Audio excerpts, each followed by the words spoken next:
show that the extreme points of the unit ball were all partial isometries.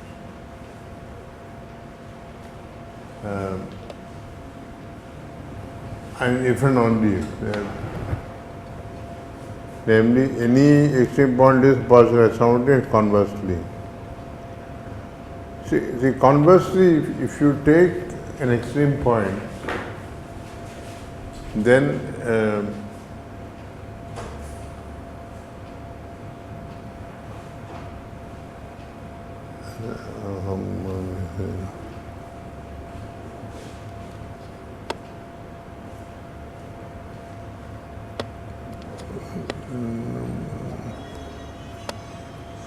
no, not different only, sorry. Only one way. Partial isometries are extreme points are partial isometries. If, for example, if we take M to be B of H, then we saw that extreme points are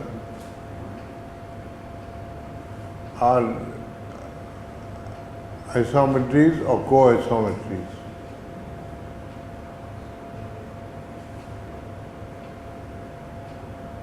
It cannot have kern.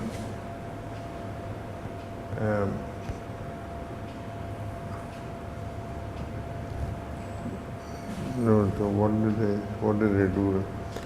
No, so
Amen to the knee.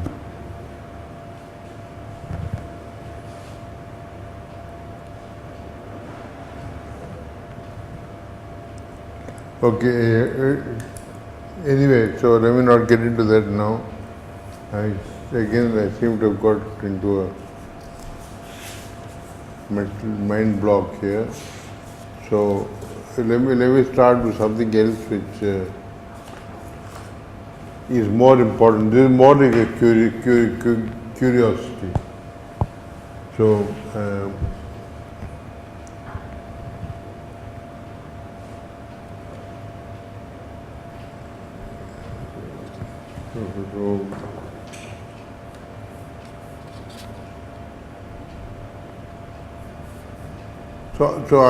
I want to understand what the ideals of one-arm algebra look like.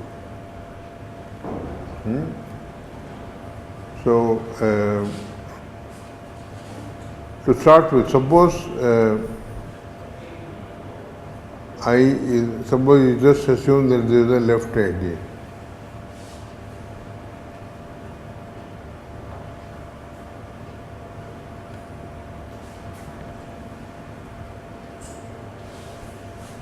What to say, what you can say about it.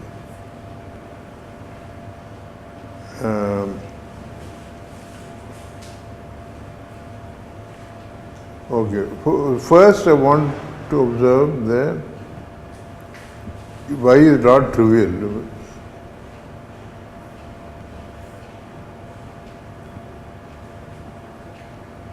Implies there exist projections in it.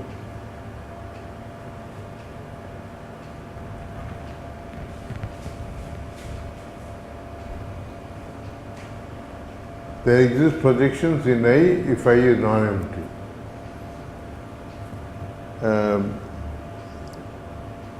So why is this true? Because this is again an application of the functional calculus. So first of all, note that if I is non-zero, this implies that I plus is non-zero by Pauli decomposition, because if you take an x in I, x equals u mod x and mod x equals u star x.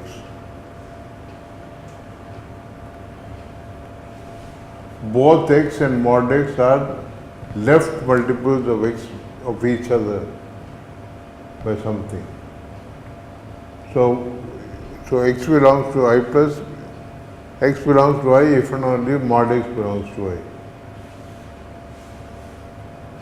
Right? So if I is non-zero, then there exist positive things in I. Okay, then you look at now you have the functional calculus going for you. Now I'm saying if mod x is non-zero,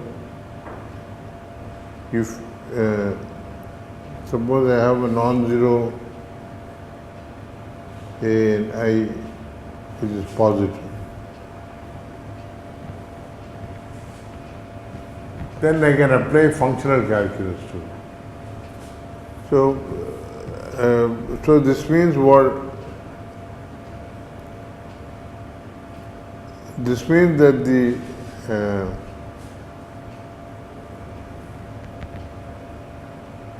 what does it say about the spectrum of A?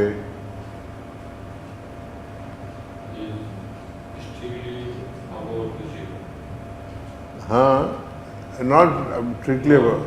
It can contain zero, but there exists some point Some positive number is in the spectrum. Right? This implies that spectrum A intersect 0 infinity is not empty.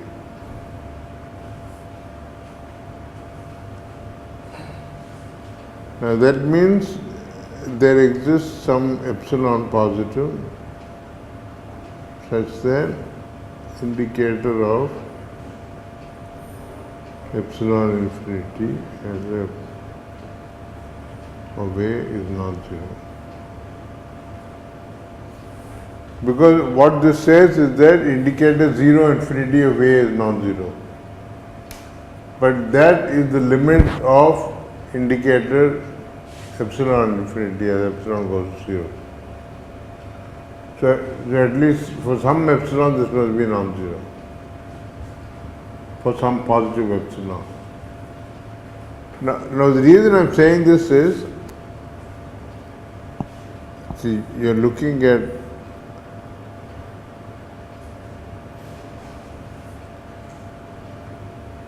as far as the functional calculus is concerned, the spectrum of A is somewhere on the real line, and the algebra generated by A is going to look like measurable functions on its spectrum, bounded measurable functions on its spectrum. Right? And A looks like f of t equals t.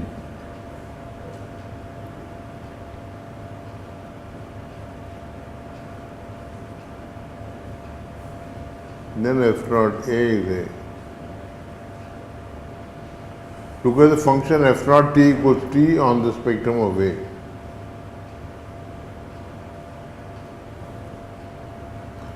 Then f naught of A is A, right? Okay. But now the point is that, see, I want to get I can look at the function g of t equals 1 over t for t greater than equal to epsilon.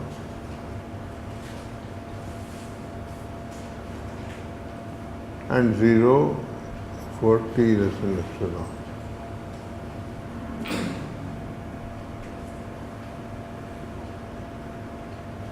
Then G times F naught is just the indicator of epsilon infinity.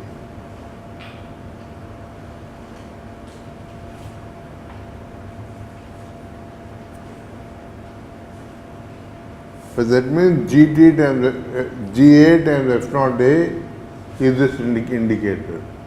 That means this spectral projection of A must be in the ideal. For every epsilon positive, all these projections belong to. So this is shown there. Therefore, because I is a left ideal, this shows the indicator epsilon infinity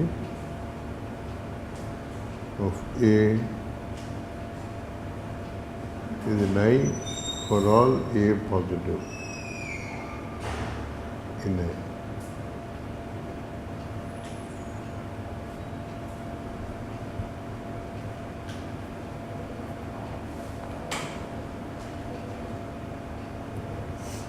So by the functional calculus, we see that if we have a left ideal which is non-trivial, it must have projections.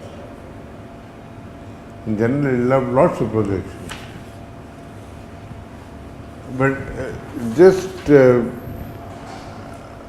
but if you are dealing with one-hour algebra, the thing to look at is not just algebraic left ideals, but you want left ideals which are closed in the correct topology, right? So, if I is a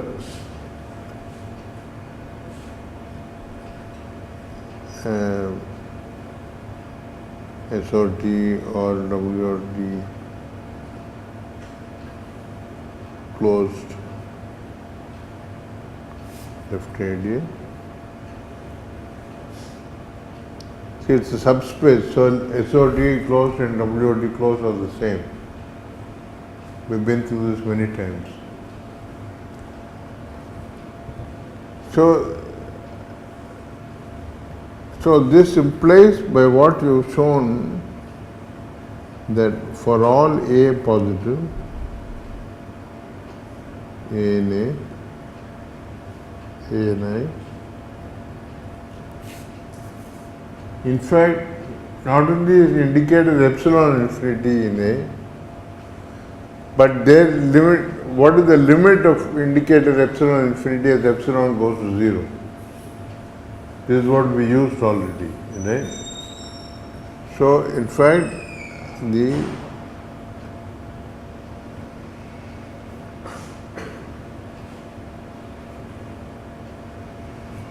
because there is a limit of all those indicated epsilon infinity. That is the support of the left support of or support of A. For any positive A, the support of A is in I. That means for all A in I,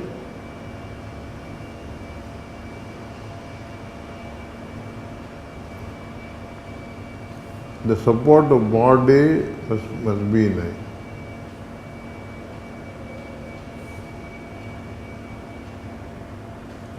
But the support of mod A is the same as the right support or left support? This is same, and this is separate. For A, this is the right support of A.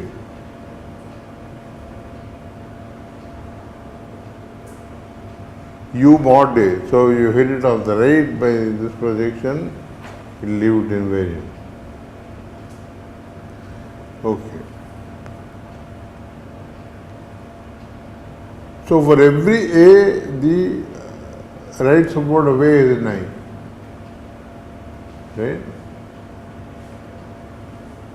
And if you have any collection of bounded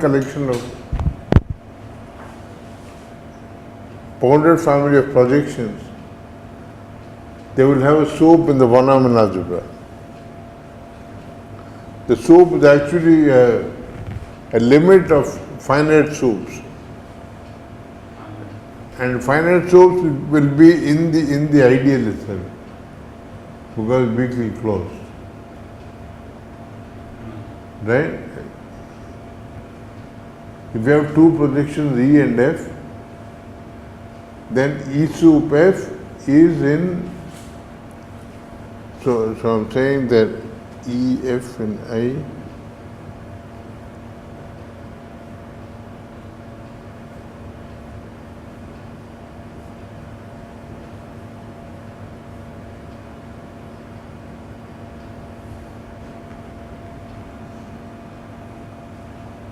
why is that? Because I want to say this is exact. See, E sup F is positive. It is self-adjoint. And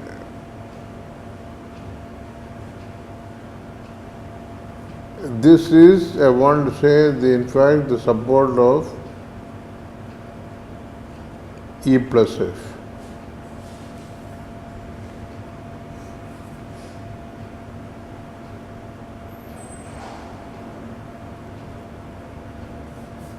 Why? When can E plus F kill something? Okay, I'll leave it as an exercise.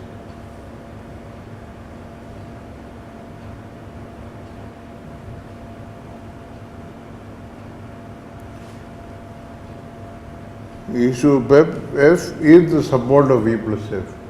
Support is all those things where the quadratic form is strictly positive. Is the span of all those vectors where the quadratic form is strictly positive.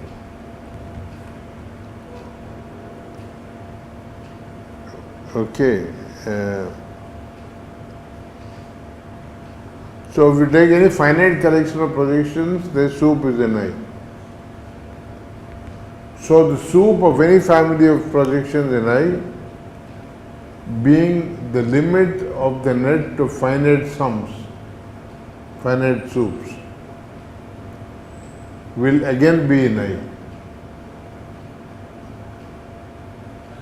Right? Therefore,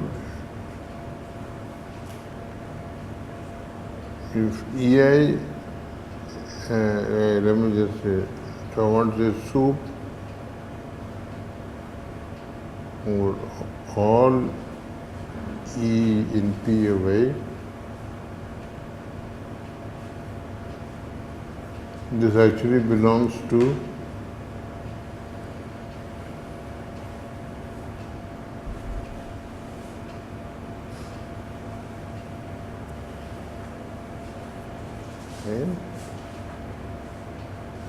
and what have you shown? You've also shown that A and I implies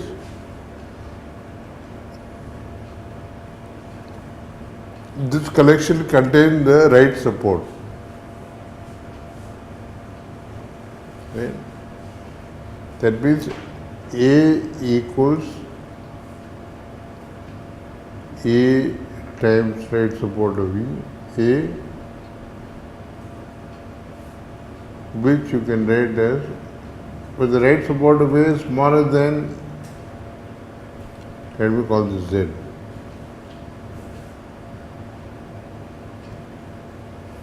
Because right support of A is less than or equal to Z. So you can write it like this, and then you can swallow the R of A. Because ARA is just equal to A.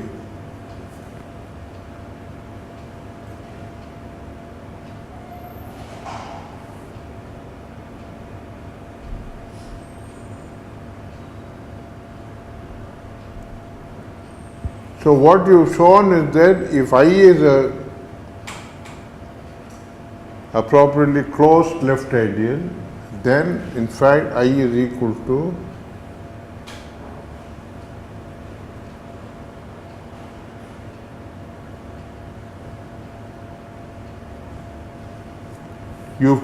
here you proved see Z belongs to P of I. So if you take any, so why is this? Because if B in M implies BZ is in I, because Z is in I and I is a left ideal. And this is equal to BZ times Z, right?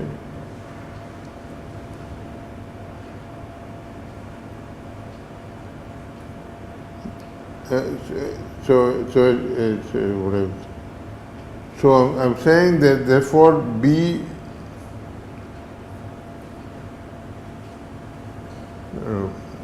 so B then implies BZ is an I. That is clear because Z is an I. And conversely, what you showed is that if you take any B in M, any B in I, if you take any A in I, you have shown here that A equal to AZ.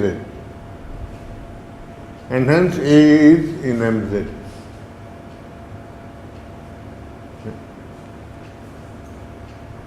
Anything of the form MZ when Z is a projection is clearly a left ideal. It is a closed left ideal, and these are the only possible ones.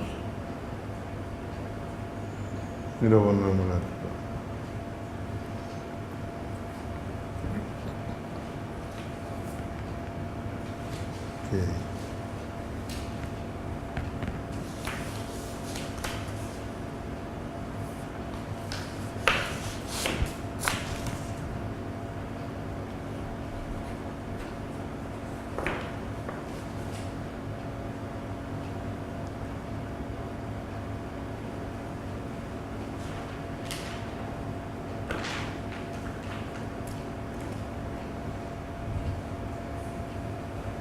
And note the obvious thing that if I is a left ideal, then I star will be a right ideal. Right? Or rather, if I is a right ideal, I star is a left ideal, then I star will look like MZ, where Z is the largest projection in I star, which is the same as largest projection in, because Z is self-adjoint. It is the largest projection in I star or largest projection in I is the same thing. So the same argument shows that if I is a closed, similarly if I is a closed right ideal,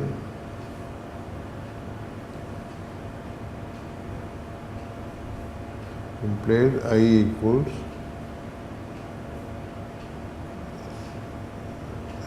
Zm, where Z equals sup of all E in Py.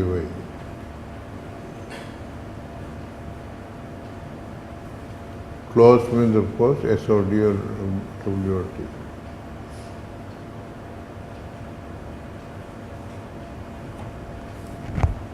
Okay, our interest is actually not in left ideals or right ideals, and the natural thing to look at is actually the closed ideals. So what do you think it will be? So if I is a, see what this says is that if I is a left ideal, then A equals AZ for all A in I. Similarly, if I is a right ideal, A will be ZA for all A in I. So if I is a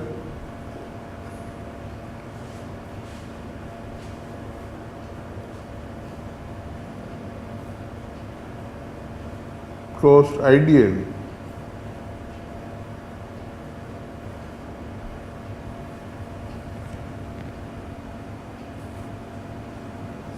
Then what will this mean? This will mean that A equals AZ equals ZA for all Z in I. Huh? Sorry, A in I.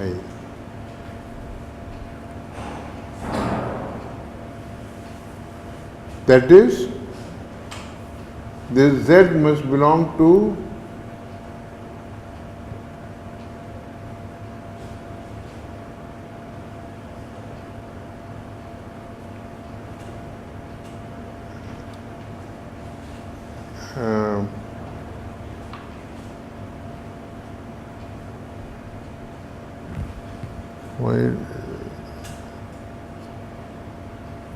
I wanted to say Z belongs to the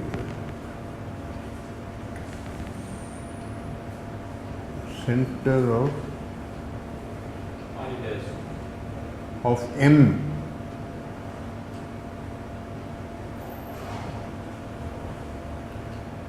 See, I equals mz, right?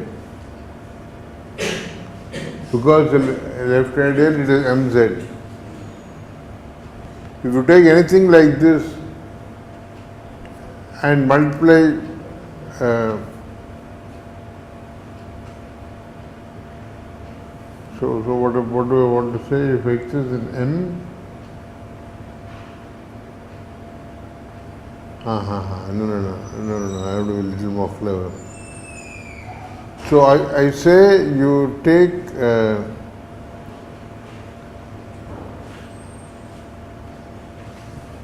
for any unitary in M,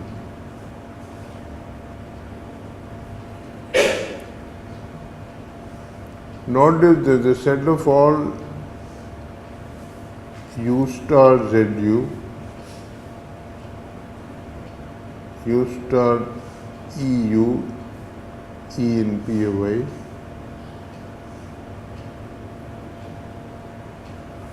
see, E will be in P of Y means that U star EU will be in P of Y. Right? And conversely, because the inverse is the other thing, it is UE U star. This equals the set of all E, P of Y.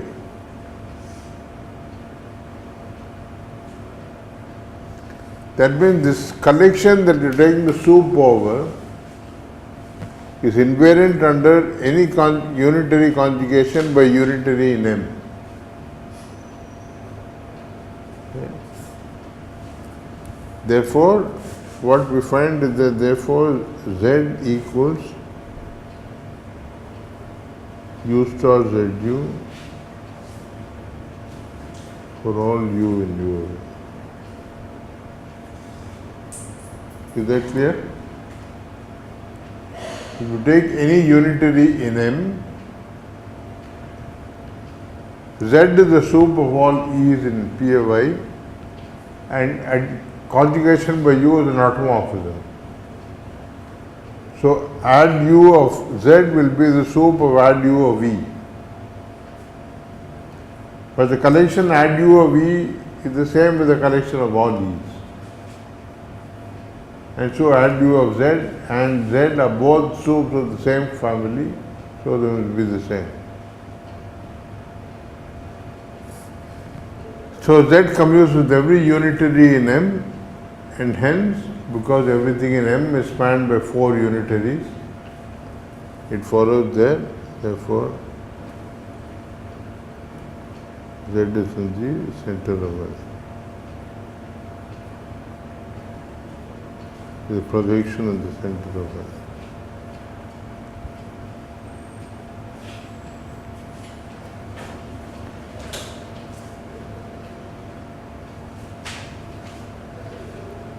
So what we've showed is that any closed ideal is of the form mz for a central projection. See, Among the class of all von Neumann algebras, there is one class, the so-called class of factors, which is very important. They are the ones whose center is trivial. That means the center of M contains only 0 and 1. That means that if you have a factor, it has no closed ideas, no proper closed ideas. Which means that if you have any sigma weakly continuous homomorphism of a factor, it is either identically 0 or it is 1 to 1. And if one of algebras have identity and you are looking at unital morphisms, they are all injected. All sigma weakly continuous representations of a factor are 1 to 1.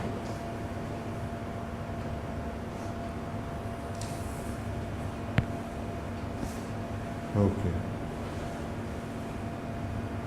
Now there is one more thing that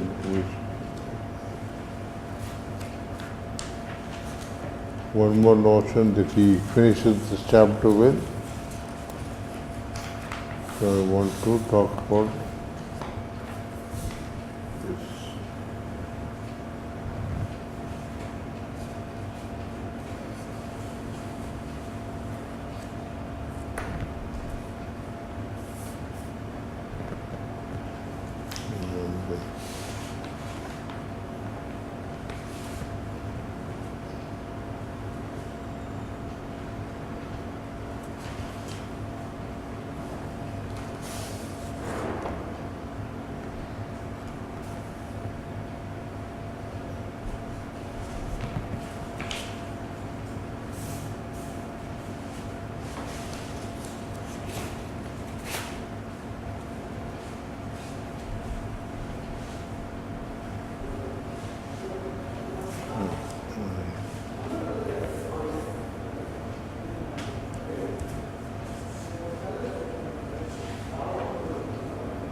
This is the processes of what he calls induction and reduction. I never remember the difference between this. So this is what one wants to talk about.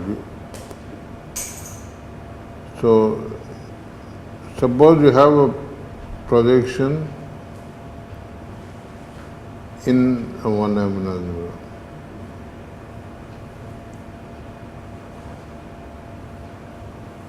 Then we already said whenever you have a projection,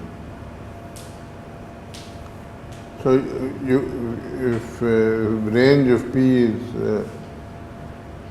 you can decompose the Hilbert space in terms of range P and kernel P.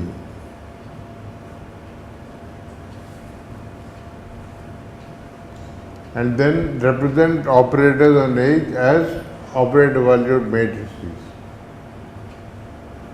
Okay.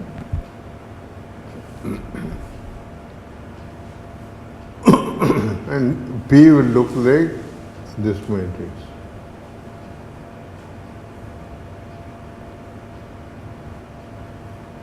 And if you take anything in any X will look like some Xij.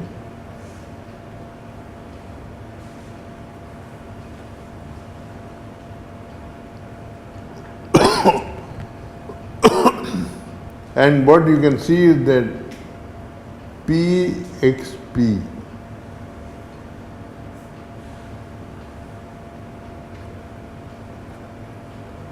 see what is this? This is actually, if you restrict this operator to range P, on range P, P is just the identity. So it is just Px restricted to range P. You apply X and then project back to P. Okay, and that will be the operator x11.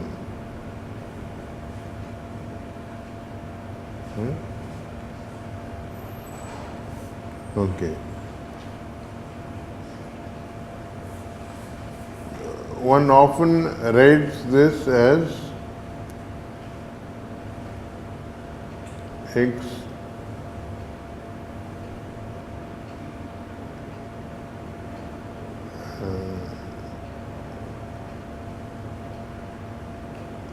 sub p.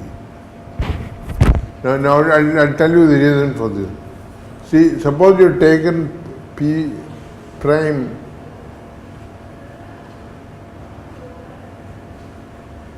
in p of m prime.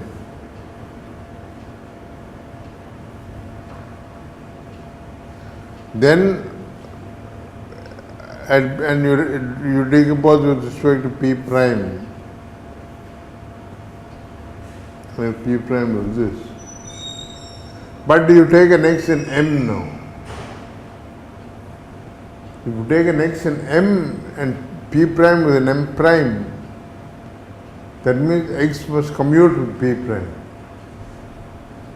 That means x will have a diagonal matrix.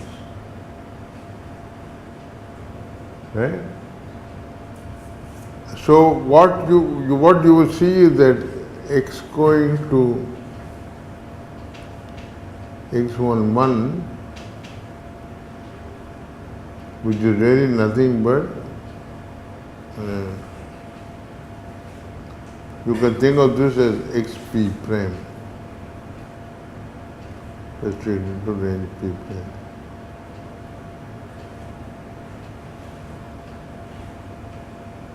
On range p prime is just the identity. This is actually a WOT continuous representation of M on what should I call it?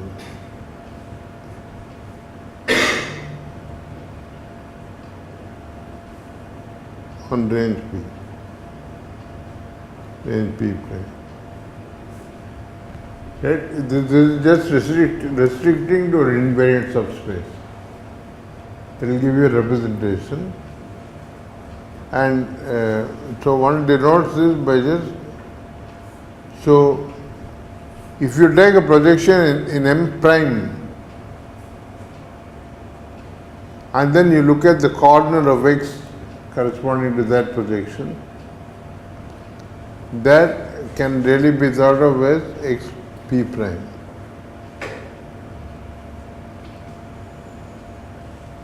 xp prime is in a sense just the 1-1 entry, except it's 0 elsewhere.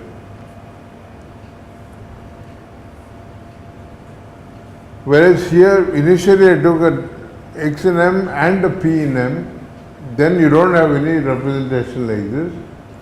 All you can say is that x11 is something in M, this would be in PMP. So one uses the notation MP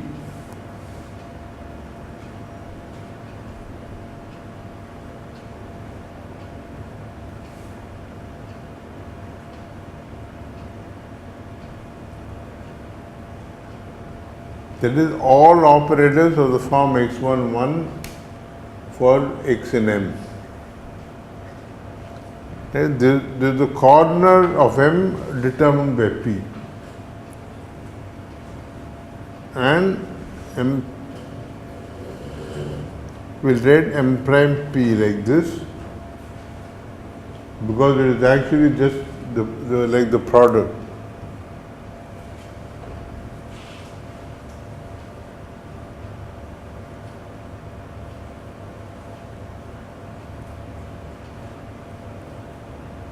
You take P in P of M,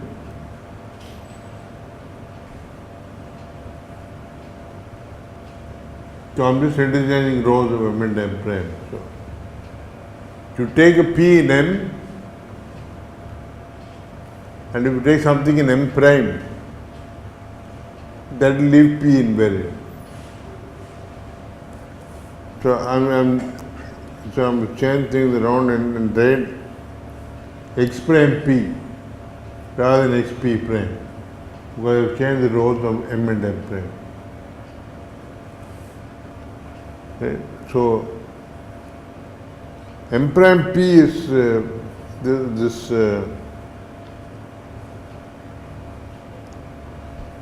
you can think of these. So when I read this, these are by definition contained in B of range P. You start with a collection of operators on H, and you go down to a collection of operators on this subspace. Now, if the projection was in the commutant of the algebra, then what you will have is actually again, this will again be a one-dimensional algebra of operators.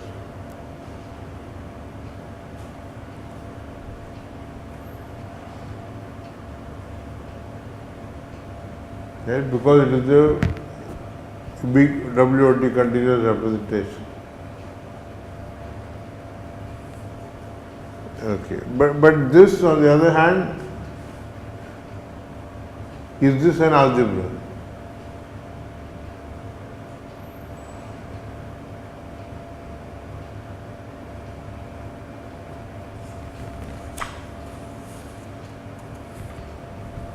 Think before you shake your head either way.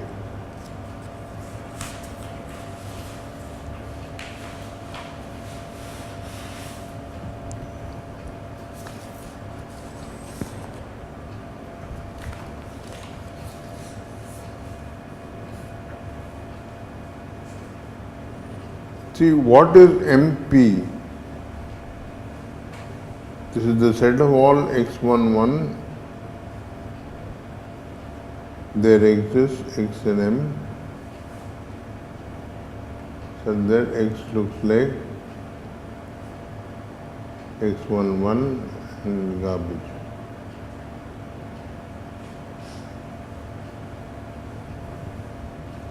When I write this m sub p, always the assumption is that p belongs to it. If p, otherwise I'll write m p prime with p prime on the side.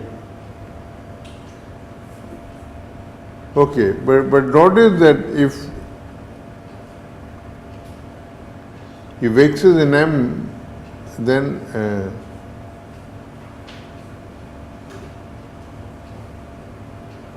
pxp is also in m, because p was in m.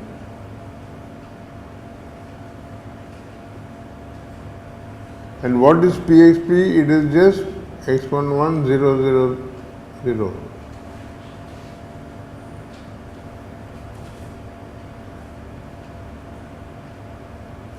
So it is clear that this is an algebra. If you take pxp times pyp, it is px pyp, and xpy belongs to m.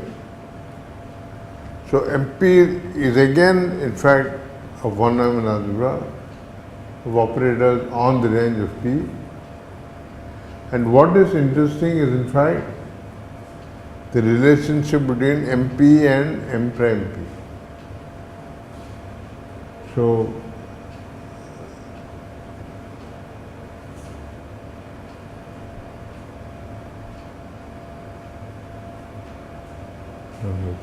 so let me look at this thing again.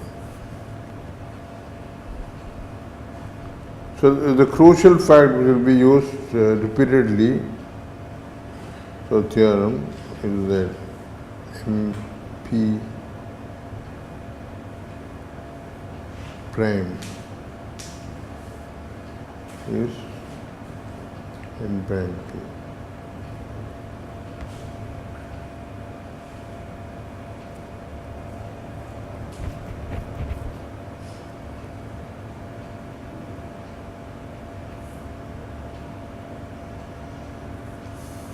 See, one way is clear. If you take something in M prime P, it looks like an x11 prime 0 0 0, which belongs to M prime. Sorry.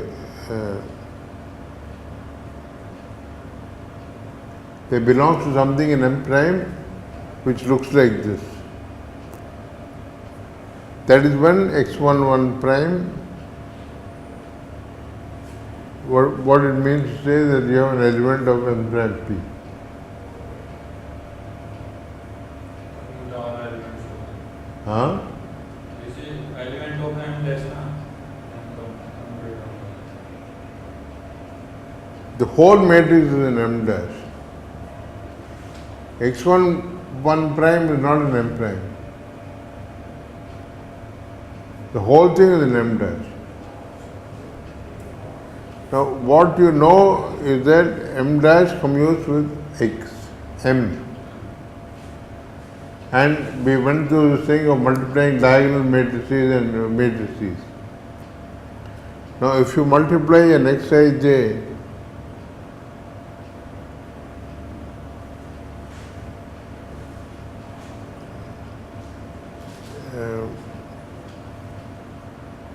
with this matrix,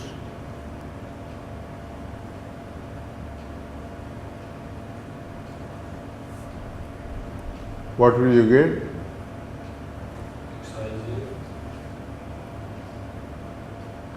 x11 x11 prime, x12 x22 prime, x21 x11 dash,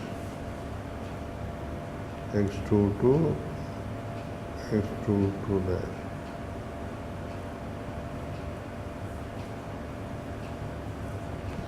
Right, but this is supposed to be equal to the other product in the other way.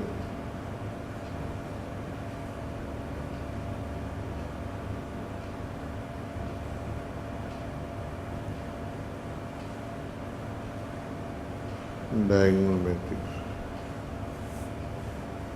And if you do this, what will you get? You will get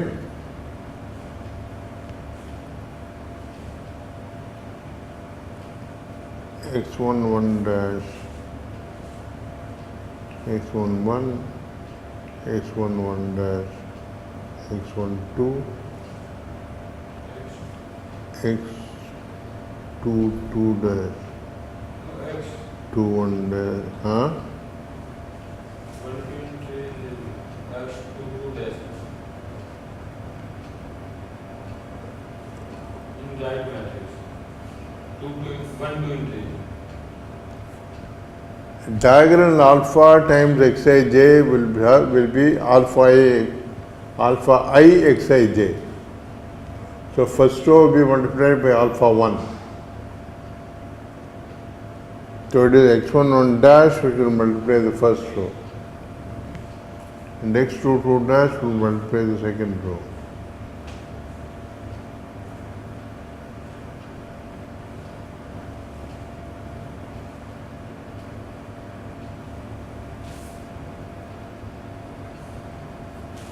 So these two are true, then certainly it is the case that x11 and x11 dash commute. Right? That means anything in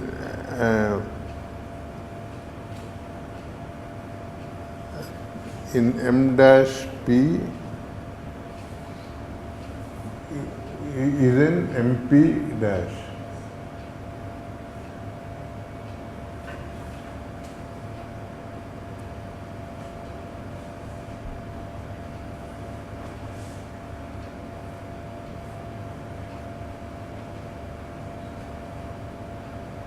Right? This is what one is verifying.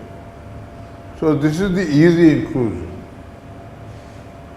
Now the meat of the problem is proving the reverse inclusion. That is, if I take something in MP dash, something which commutes with all of this.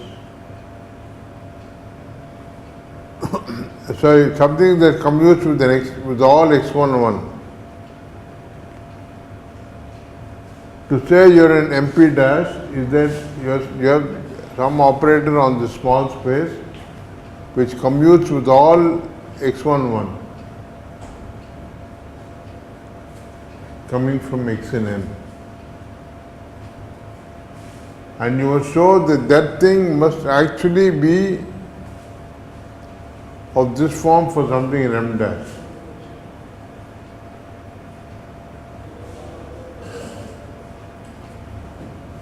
You will be able to manufacture something. See, what you will clearly have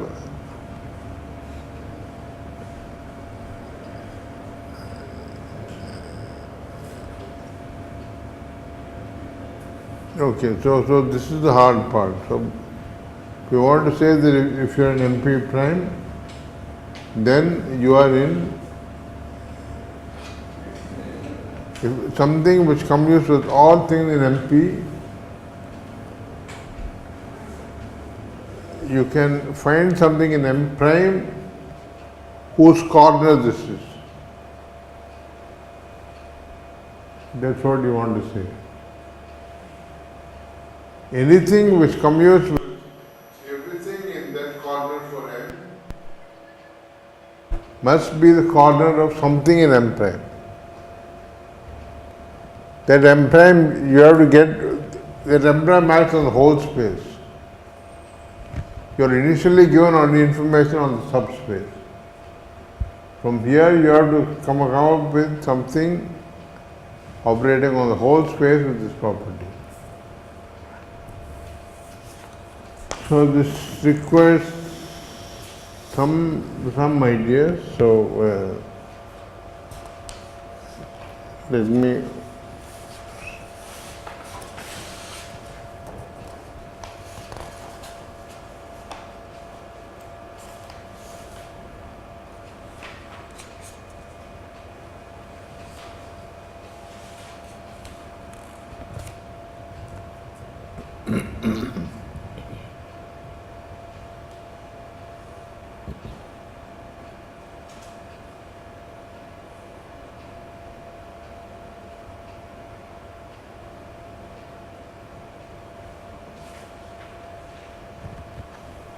okay, so here a little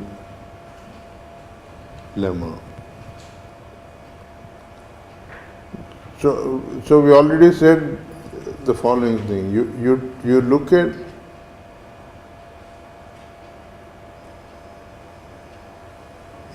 M dash,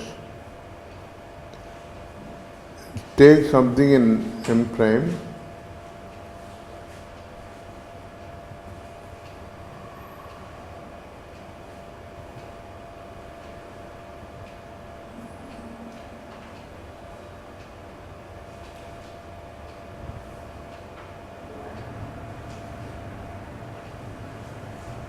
we've seen that this is a representation of M prime on the range of P, right?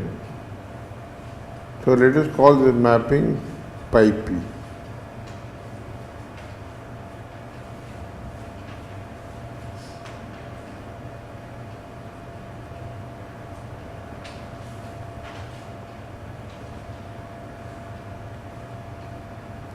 So we know that this is a normal representation. That means sigma v continuous representation of M prime.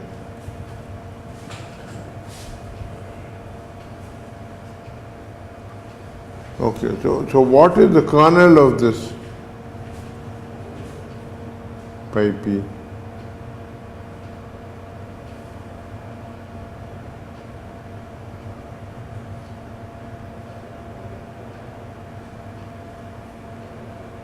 It'll be all elements with entry x1 1 j.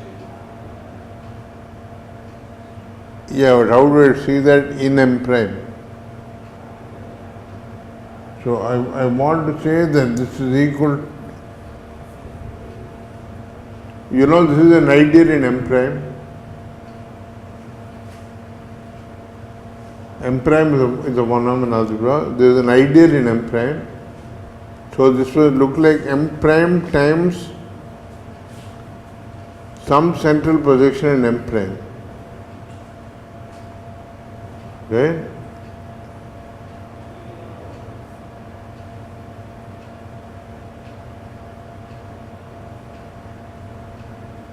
Center of M or center of M prime is the same thing.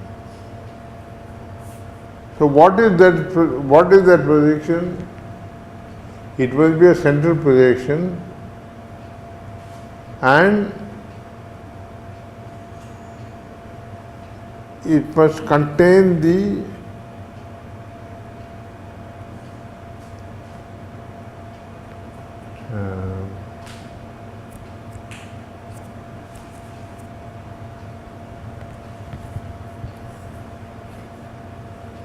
so I want to say that this is the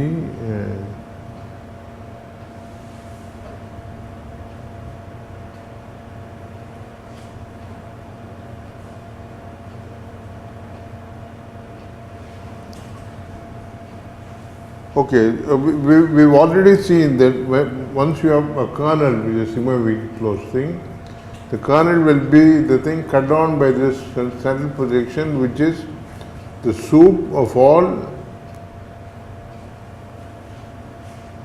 P prime in P of M prime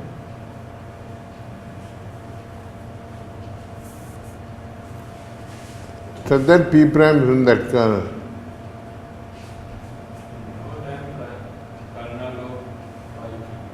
Huh?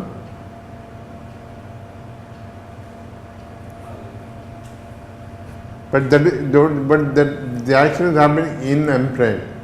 So that is why I wrote M prime there. In those positions which are the kernel of pi p. What does it mean to say that P prime is in the kernel of pi p? That means you take P prime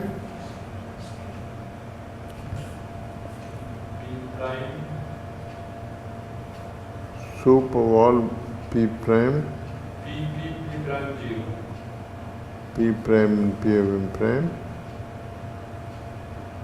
such that P prime P is 0. Are you convinced of that? Okay. But that means what?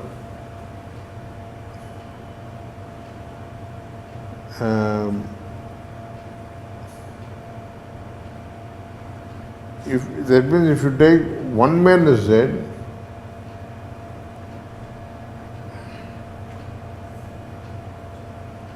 that will be the inf of all 1 minus P prime in M prime such that 1 minus P prime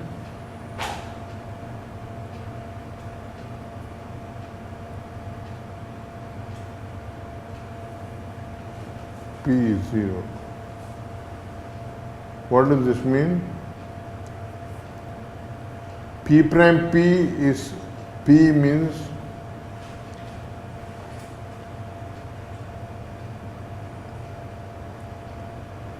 that means P prime is, if a product of two projections is one of them, then what can you say about the two of them?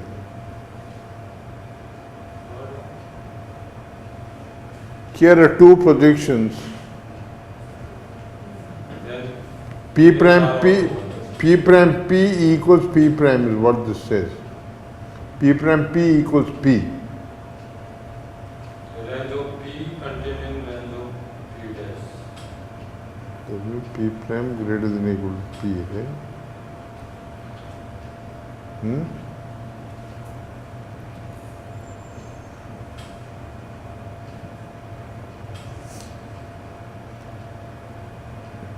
and in fact it is this, we also know that this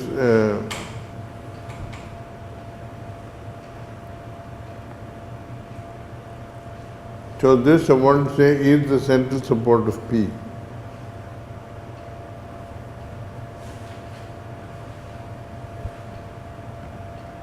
Remember, we define the central support of a projection. You take a projection M, it is the smallest projection in the center which is bigger than that projection.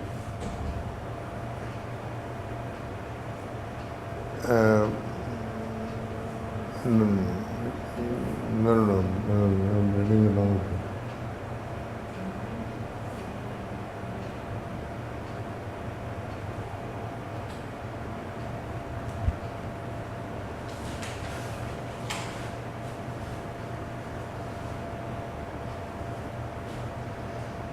Yeah.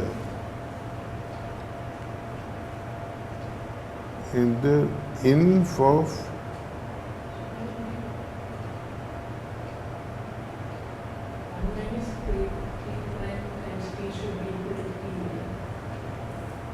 one minus P prime times P should be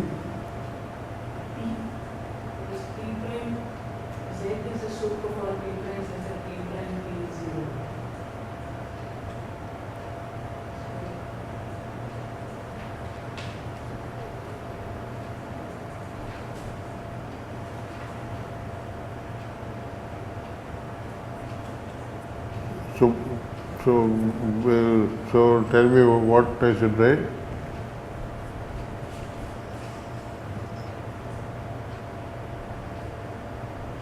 P prime. See, this means that P prime is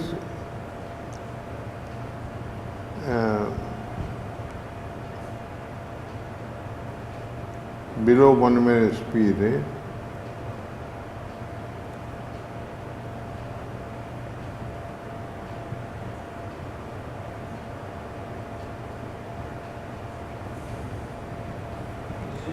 That means P prime, huh? This is infimum over 1 minus P dash. So this is maybe 1 minus Z.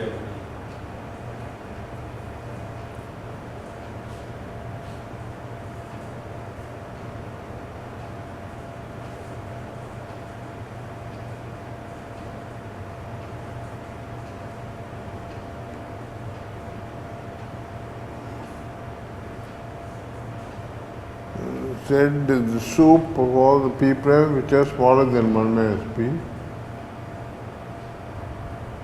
So this is the same as saying 1 minus this is the 1 minus 1 minus. No, again P prime P equals 0, right? This doesn't change anything.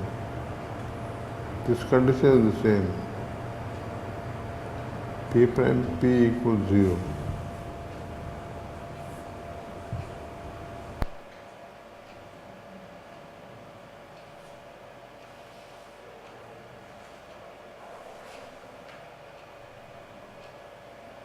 I'm just taking minus of this thing, but the collection of P primes is the same. P prime P should be 0. In for 1 minus P prime is that. So what does this say? This says that this can be written as 1 minus P prime greater than equal to P.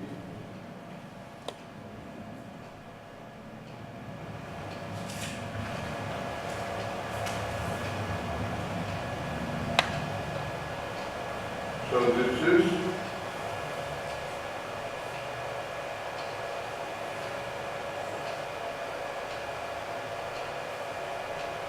let me call 1 minus P prime as Q prime.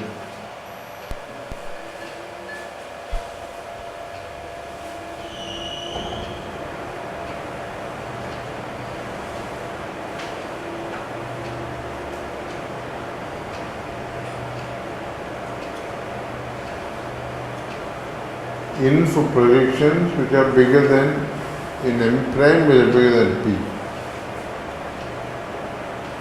and that I want to say is the central support of P.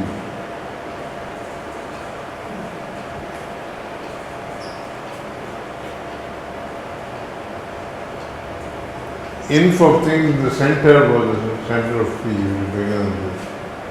But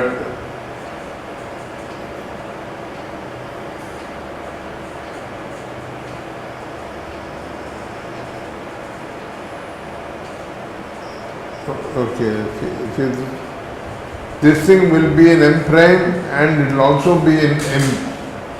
Why? Because it will be invariant under conjugation by any unitary in M prime.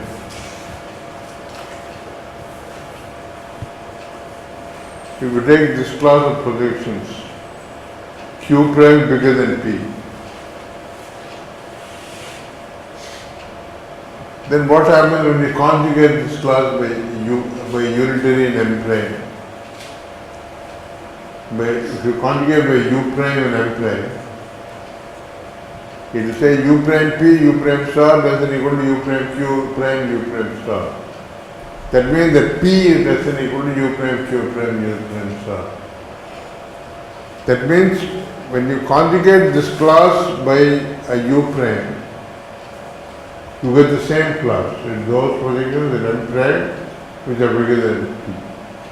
That means this class is invariant under conjugation by unitary in M prime. So that means this inf of this class will be in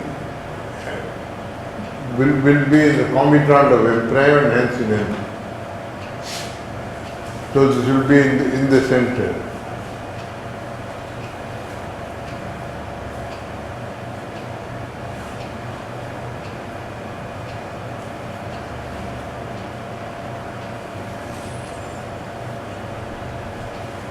See, this if I call this class in of some class C prime, then the point is that add U prime of C prime equals C prime for all U prime unitary in M prime.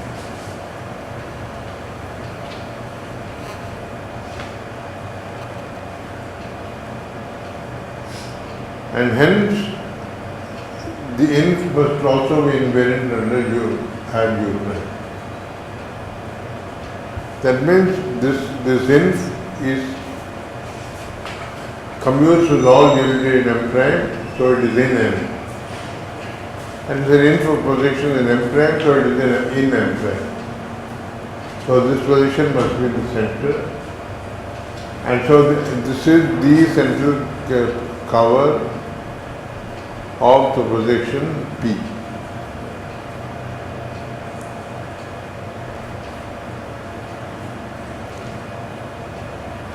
So the kernel of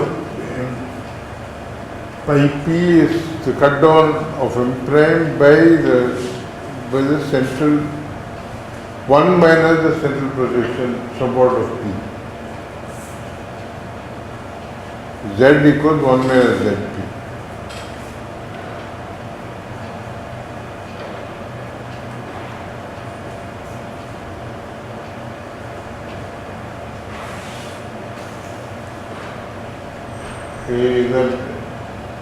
Is that okay? You don't look happy.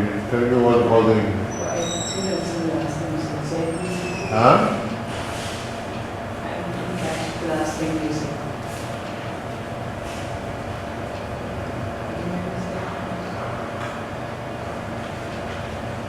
No, so I was asking, is it okay?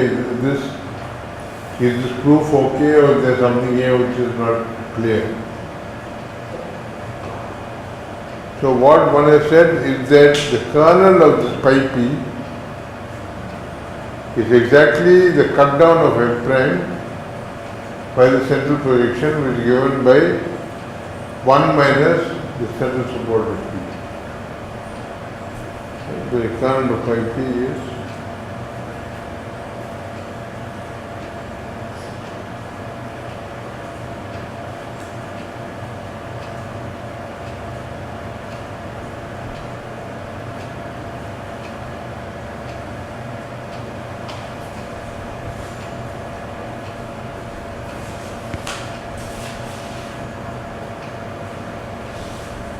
This is a bit of a tricky proof, so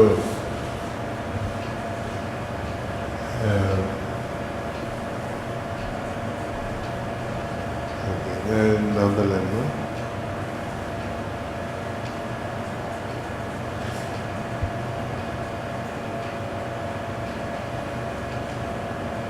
Oh, I'm going to do this over here.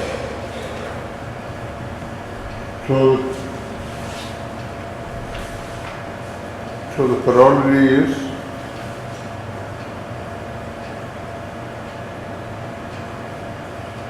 pi p is 1 to 1 is injective.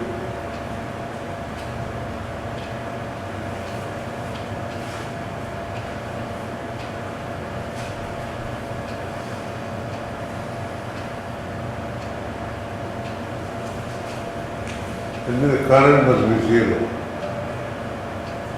It happens precisely when the central support is 1. So if the thing was a factor, then of course always injective. Any representation of a factor we've seen it like okay.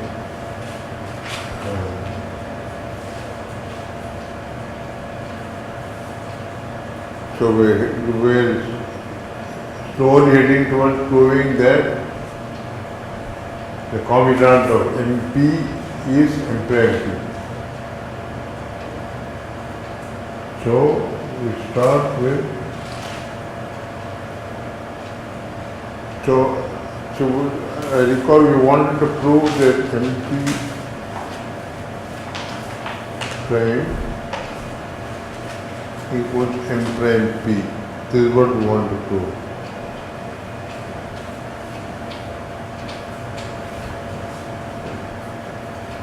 My notation convention always P means in M. Think that M prime I'll anoint as a prime. Okay.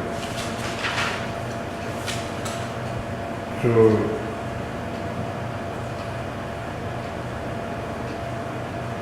we know this is a one-arm algebra, so it will be generated by projection. So suppose we start with a unitary in MP prime.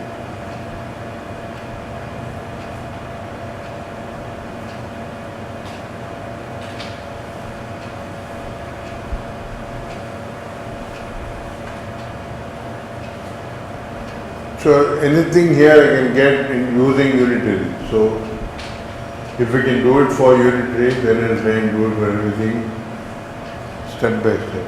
So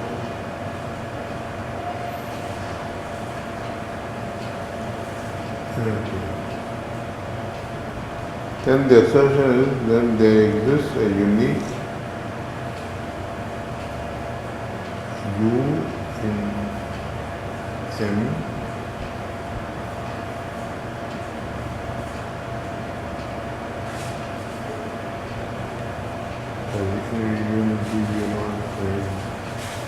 I want to get something in M prime P. U prime and unity of M prime.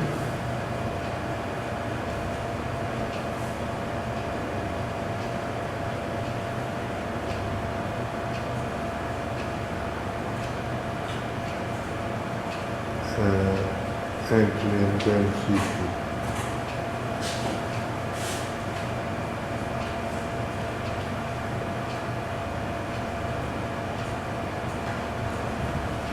I look at M prime cut down by the central support of P. That communes with M prime, communes with M also. So I'm saying I can find a unitary in that algebra, the cut down of M prime by the central support of P, which has the U naught prime as a form. Such that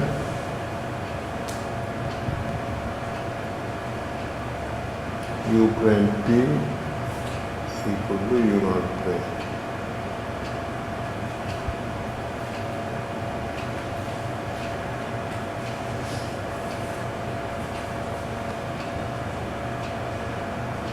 See, this u prime is certainly in m prime. It is in m prime, but only since the point is that we have the u naught prime sitting up here. You want to extend that to unity of the whole space. What this says is that you do it in stages. It first go only up to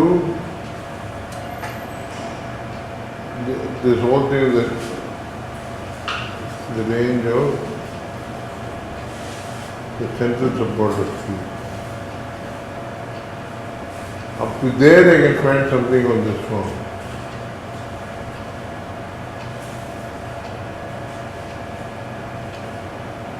So there exists something in m prime which has this form over here and something in here. We take any unitary in m prime zp that look like something in m prime here, something in m prime up there. Because p was in m, that will also break up into pieces like this. So we're just extending it in stages.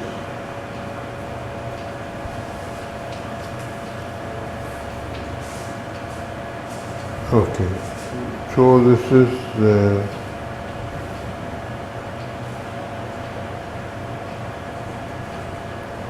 by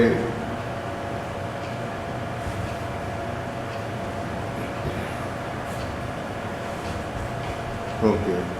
So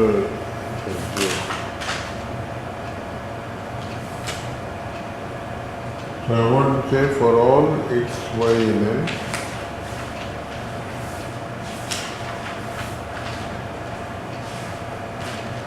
xi p times range p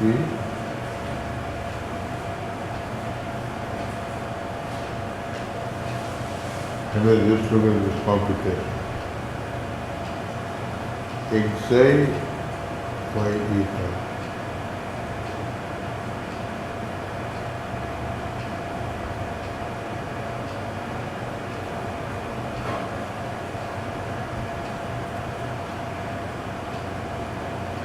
Okay, this is,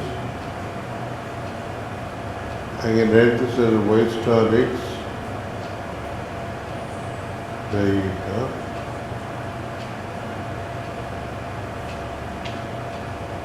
But the xi is in the range of p, so xi is the same as pz. So you can write a pz here, and I can write a p eta here. Which p I can pull over here and write p y star xp.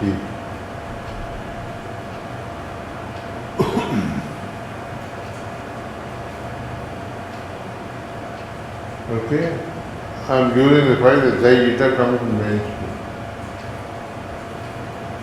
But now, these are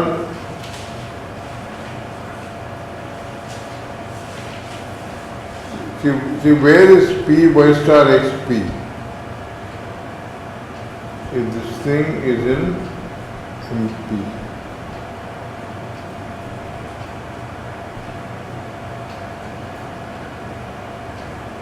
Because y and x are in M, so it is the cut down of N by p. Now u naught prime commutes with all of these ways.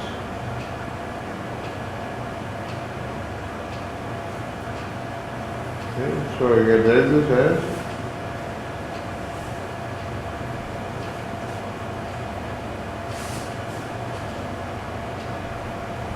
I can write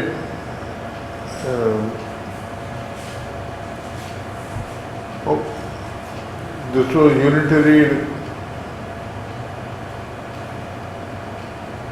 Yeah, so I write this as u naught prime times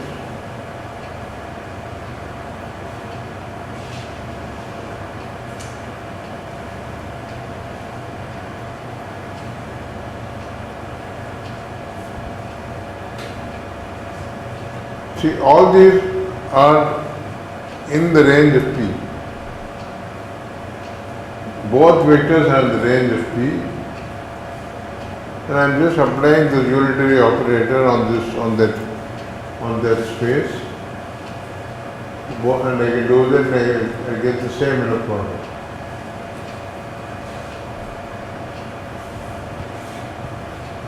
But then what is this? Now this u naught prime commutes with all these guys.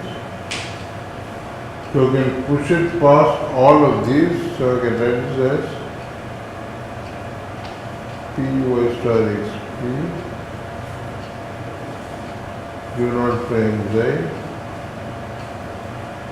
u naught prime eta.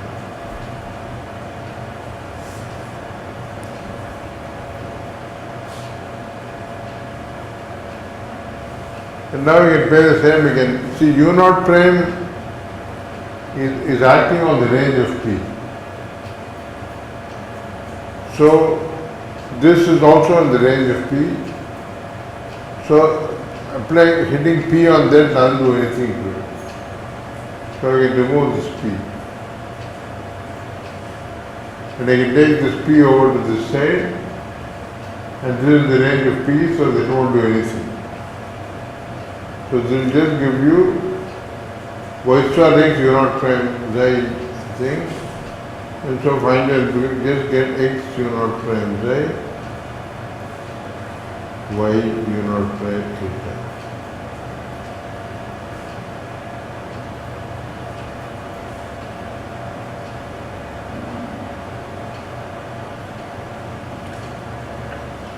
Okay. So what does this say? It says that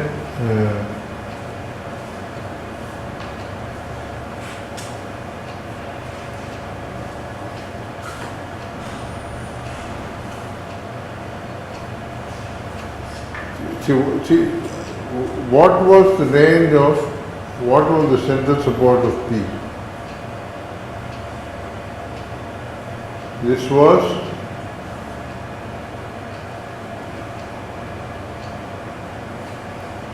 the range of this was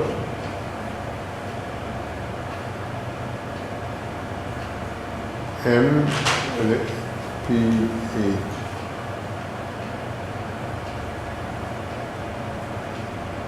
This was something that we worked out go long ago. That means things like xi, x and m, xi and ph, things like this are total in the range of zp. Things like xi, y, eta are total in this space. And so what this says is, and as is this family, see u naught prime also maps pH onto itself. So the collection of u naught prime psi and the collection of x u naught prime psi and the collection of xi are both total in the range of P, range of the central support of P. So we conclude by that KRP lemma that I keep talking about, that if you have an inner product with having bijection between two total sets in a Hilbert space, that will extend to a unitary operator of those Hilbert spaces. So we conclude that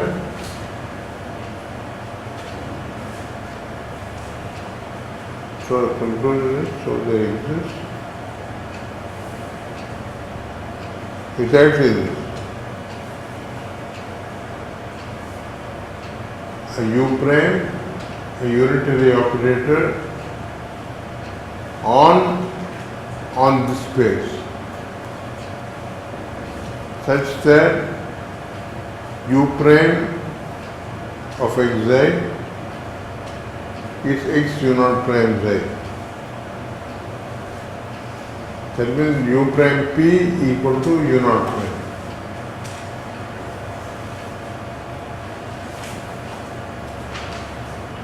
So this gives exactly what we want.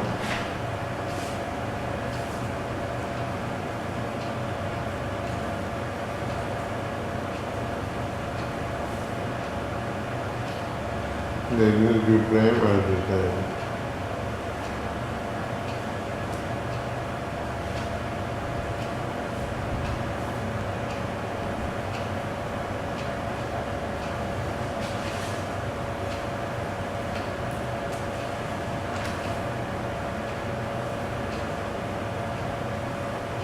But why is it in this space? So you will just observe that this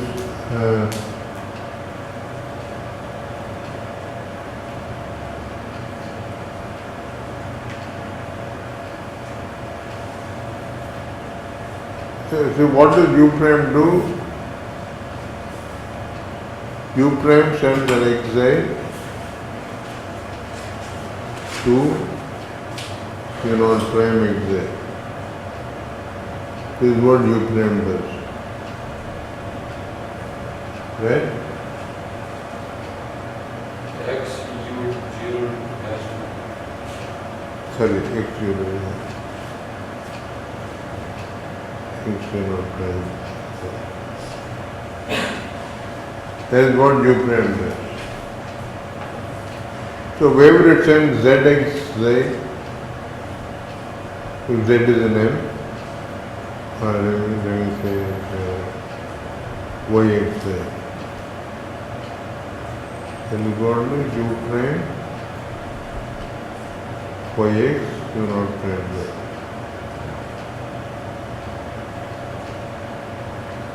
Because yx is also an m. This for any x in m, this is what it will do. So yx will also do this, but U prime will go over that y. So this you can write as y times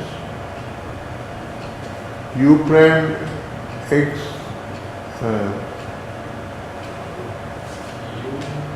U 0 dash 1.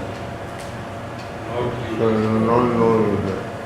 So under U dash, this will go to yx U0 dash. That is the same as y times U prime of xz. That means this has shown that U prime will commute with any y in m. And so U prime must be in M prime. Because anyway, U prime is in M prime and it lives on support of P. U dash is operator on range of center projection. But y is an element of M prime cut down by ZP. It is an operator on this space. But why is that operator in the cut down of M prime by the central support?